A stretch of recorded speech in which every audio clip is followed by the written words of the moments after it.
2, 3, 4.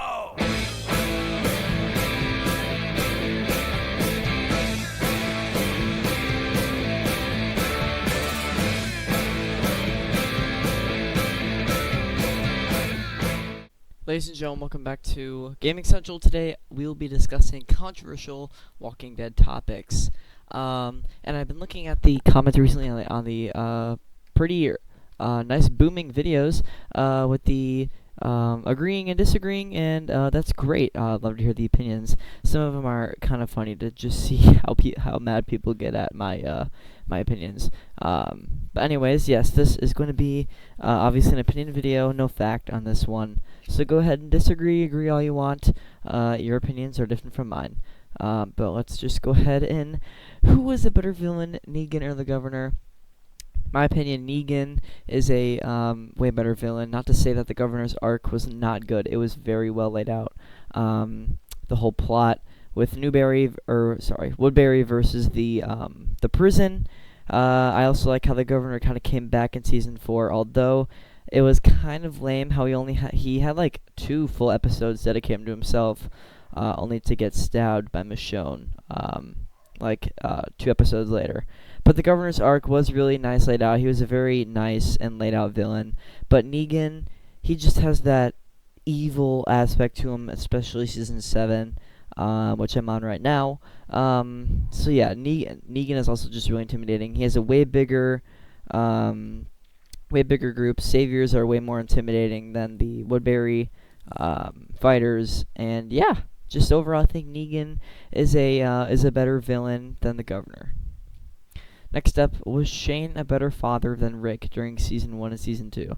Now we know in season 2 when Shane dies, right before his death, he claims that he was a better father and lover for Carl and Lori.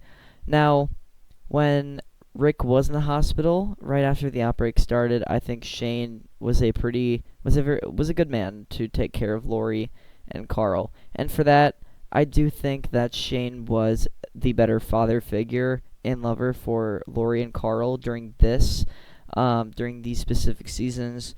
But after Shane's death, I think Rick started to focus on his family a little bit more, and I know that him and Lori were kind of in like this state right before her death, and then he kind of lost it when Lori died. As we see in the prison when he is constantly seeing her ghost. But even after season 3, after Lori's death, I think he really does focus on his relationship with Carl and Judith. But yeah, so overall, I think Shane was a little bit of a better father in season 1 and 2. Next up, should you stop watching the show after a character's death? No, you shouldn't. And I know a lot of people quit watching the show after Glenn and Abraham died at the lineup, and it's stupid. Because, in my opinion, I think, definitely more valuable characters have died so far. But even if your, favorite character dies, I think it's still worth watching because you see how the story wraps up, or how it continues kind of going into chaos, and then how it eventually starts to tie up in the end of the season. But yes, I have very strong opinions toward this. You should not stop watching the show, even if your favorite character dies. Next up, were Andrea and Lori that bad? I hate Andrea, just to say that, but Andrea, I don't think she was terrible. She was kind of like her own, party, if you will. She kind of disagreed with everything that Rick said. She was on Shane's side, and then she wasn't, then she was. It was kind of all over the place. And then we see her at Woodbury, and she, is seeing, that the Governor is kind of corrupt, and she decides to stay, I think, just to try and, calm him down. But even then, Andrea was kind of annoying. She was just a really annoying character. And Lori, sleeping with Shane, terrible idea. Even if Rick was in the hospital and she thought he was dead, you should not be doing that. And Lori, she made Rick kill Shane, I guess, because she was telling Rick, oh, Shane's dangerous, all this stuff. But I think with a little bit more talking and working it out. I think Rick and Shane's relationship and friendship could have been way better. So I think Lori was way worse than Andrea, but they were both really, really bad and annoying. Next up, was the lineup justified after Rick's group's actions? Was Glenn's death too brutal/gory?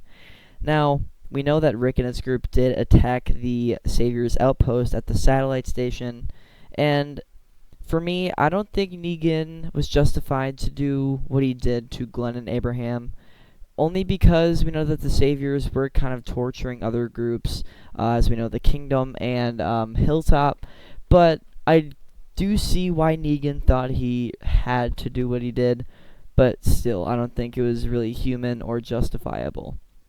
And Glenn's death was really gory, but, like, again, we see, like, Walker's brains getting open, and we see people's stomachs getting opened and all that crap. So I think the lineup deaths were definitely a little bit brutal, like, obviously, because you're getting a baseball bat hit to your brain, your head, your temple.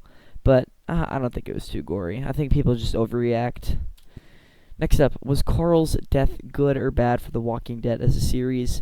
Now, I know Carl is a pretty, like, cool and badass character in the comics, but in the TV show, I don't think Carl was given any opportunity. When he was bitten by the walker, he was dead, and there wasn't really anything they could do. And I think Carl as a character, like, between seasons like 4 through 8, he was just kind of there. He didn't really play a huge role in Alexandria or, like, as a person. Sure, there were a couple episodes when he would do something, but, like, again, Carl did not really have a good story for the TV show. And I think that if he were to stay alive, maybe the writers could have given Carl more of a interactive or more screen time kind of lore story. But again, like, I don't really know, honestly, so I'm just going to stay neutral on that. But that's going to wrap up the video. It was really, really short. But those are the controversial topics that I wanted to discuss. Maybe we'll do a part 2 if you guys want, but make sure to subscribe.